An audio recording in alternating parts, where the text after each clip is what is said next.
ஆண்டவரும் அருமை ரட்சகருமா இருக்கிற இயேசு கிறிஸ்துவின் ஆச்சரியமான நாமத்தில் தினமும் கர்த்தருடைய சத்தத்தை கேட்டுக்கொண்டிருக்கிற என்னுடைய பிள்ளைகளை வாழ்த்துகிறேன், ஆசீர்வதிக்கிறேன். நீங்கள் ஆசீர்வதிக்கப்பட்டவர்கள். இந்த நாளிலும் கூட கர்த்தர் உங்களுக்கு சில காரியத்தை கற்றுத்தர விரும்புகிறார். என் பிள்ளைகள் ஆசீர்வதிக்கப்படணும் என்று சொல்லி ஆண்டவர் எதிர்பார்க்கிறார். ஆனால் நம்ம எல்லாரும் ஆசீர்வாதத்தை எதிர்பார்க்கிறோம், ஆசீர்வாதத்தை வாஞ்சிக்கிறோம். ஆனால் இன்னைக்கு என்ன ஆண்டவர் பேசுகிறார்னா, ஆசீர்வாதத்திற்கு தடைகள், அந்த தடை என்னென்ன தடை இருக்குன்னு சொல்லி அந்த தடையை கர்த்தர் நம்மளை விட்டு நீக்கி போடணும்னு சொல்லி தேவன் எதிர்பார்க்கிறார். எரேமியா தீர்க்கதரிசன புத்தகம் 9ஆம் அதிகாரம் 23, 24 இந்த வசனத்தில் இவ்வாறாய் பார்க்க முடிகிறது. ஞானி தன் ஞானத்தை குறித்து, பராக்கிரமன் தன் பராக்கிரமத்தை குறித்து, ஐஸ்வர்யவான் தன் ஐஸ்வர்யத்தை குறித்து மேன்மை பாராட்டாது என்ன செய்ய வேண்டும், இருக்க வேண்டும். நாம் எதை குறித்து மேன்மை பாராட்ட வேண்டும் என்று சொல்லி 24வது வசனத்தில் வாசிக்கிறோம்.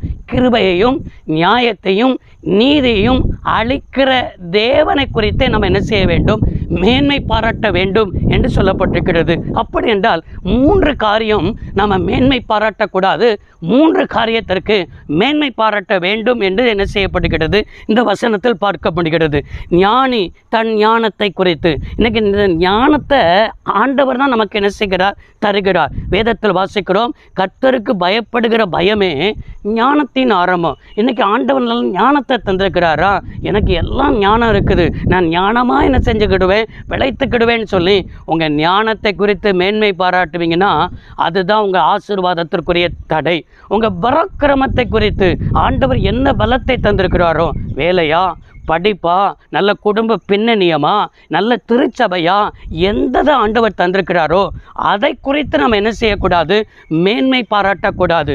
3வது ஐஸ்வர்யத்தை குறித்து நம்ம என்ன செய்யக்கூடாது, மேன்மை பாராட்டக்கூடாது. இந்த உலகத்தில் உங்களை ஐஸ்வர்யவானாக கர்த்தர் வைத்திருக்கிறாரா, உங்களுக்கு ஆண்டவர் அநேக ஐஸ்வர்யத்தை கர்த்தர் தந்திருக்கிறாரா, அது எல்லாமே கர்த்தர் தந்தது தான். அந்த கர்த்தர் தந்த அந்த நினைவோடு கூட நம்ம இருக்கணுமே தவிர தரித்திரரை குறித்து நம்ம என்ன செய்யக்கூடாது, அவர்களை அற்பமாக நினைத்து ஆண்டவர் தந்த நம்மளுக்கு ஐஸ்வர்யத்தை குறித்து அதே குறித்து பேசி அதே குறித்து மேன்மை பாராட்டி கொண்டு நம்ம இருப்போம் என்றால் நம்முடைய ஆசீர்வாதத்தை நம்ம இழந்து போகிறோம் என்பதை ஆண்டவர் உணர்த்தி பேசி கொண்டிருக்கிறார். அப்படி என்றால் இதுதான் தடை. நம்ம எதை குறித்து மேன்மை பாராட்ட மறந்து விடுகிறோம் என்றால், நமக்கு ஆண்டவர் கிருபையால் தந்திருக்கிறாரே, கிருபையை குறித்து. இந்த உலகத்தில் நமக்கு ஜீவனை தந்தது அவருடைய கிருபை, நல்ல குடும்பத்தை தந்தது ஆண்டவருடைய கிருபை, பிள்ளைகளை தந்தது ஆண்டவருடைய கிருபை, வேலையை தந்தது ஆண்டவருடைய கிருபை.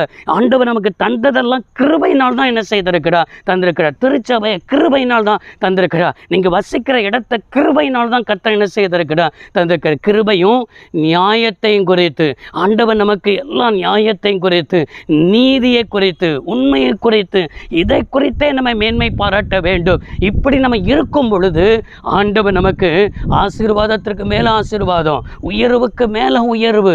என் பிள்ளை உயர்ந்திருக்கணும். ஏனென்றால் வேதத்தில் வாசிக்கிறோம், அவன் என் நாமத்தை அறிந்திருக்கிறபடினால் அவனை உயர்ந்த அடைக்கலத்தில் வைப்பேன்னு சொன்னார். இந்த ஆசீர்வாதத்தை இன்றைக்கு உங்களுக்கு அந்த உயர்வை தந்து அவர் ஆசீர்வதிக்கணும்னு விரும்புகிறார். தடை என்ன என்பதை பேசிட்டார். அதை தூக்கி போடுவீங்களா, இன்னைக்கு ஆண்டவிடத்தில் வருவீர்களா?